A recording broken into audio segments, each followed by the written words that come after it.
Sando Spot pemirsa, puncak arus balik libur Natal dan Tahun Baru diprediksi akan terjadi pada hari ini. Sejumlah anggota kepolisian dikerahkan untuk mengantisipasi kemacetan yang diprediksi akan terjadi di sepanjang ruas tol Cikampek. Untuk mengetahui kondisi terbaru dari ruas tol Jakarta Cikampek, kita bergabung kembali dengan reporter Riyad Nurhidayat. Riyad, pantauan Anda di sana apakah sudah mulai terlihat adanya peningkatan arus balik di sana? Ya, baik Carlos.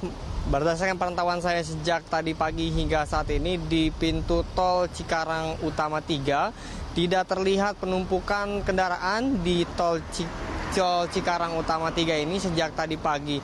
Kendaraan dapat bisa masuk melalui tol Cikarang ini dengan lancar tanpa ada kendala sedikit pun.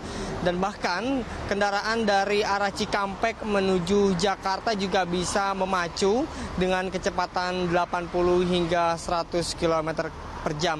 Dan berdasarkan prediksi puncak arus balik Natal 2015 dan Tahun Baru 2016 terjadi kemarin, di mana tempat terjadi penumpukan yang cukup panjang sekitar 1,4 km di Cikarang Utama 3 ini.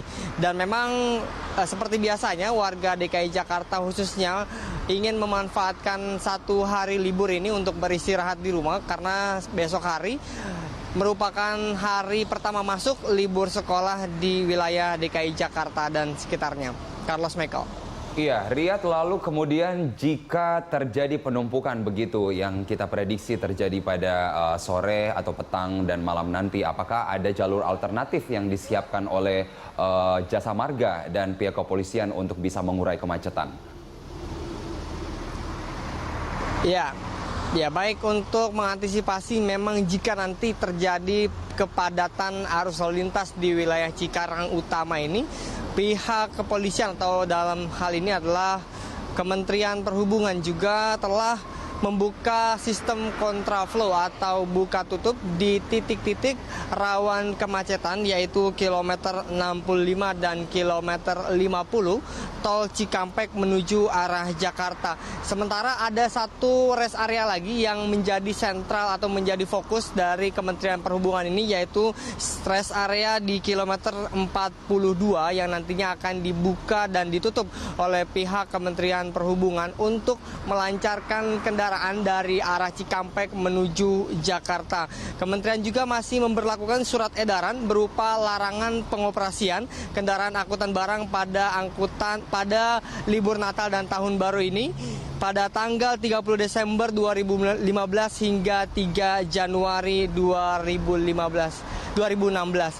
Dan selain dari pihak Kementerian Perhubungan, ada lagi yaitu stakeholder Jasa Marga yang sampai saat ini terus berkonsolidasi dengan kepolisian dan juga aparat lainnya untuk bisa meminimalisir kemacetan yang terjadi di sepanjang jalur Cikampek dan juga menuju Jakarta. Dan usaha lain yang dilakukan oleh Jasa Marga adalah menambah karyawan di pintu-pintu tol sepanjang Cikampek menuju Jakarta dan juga memaksimalkan gerbang tol otomatis, Carlos, karena dengan maksimalnya gerbang tol otomatis ini maka diharapkan dapat mengurangi kepadatan kendaraan yang ada di setiap tol sepanjang jalan Cikampek dan juga Jakarta. Dan hingga saat ini kembali saya kabarkan bahwa kondisi Cikarang Utama 3, 1, dan 2 masih dalam keadaan lancar, tidak ada penumpukan sama sekali. Carlos Michael. Iya, kita berharap bahwa relatif lancar dan kemudian tidak ada penumpukan itu bisa terjadi sampai malam nanti. Terima kasih Riyad dan Budianto langsung dari pintu tol Cikarang Utama. Selamat bertugas kembali.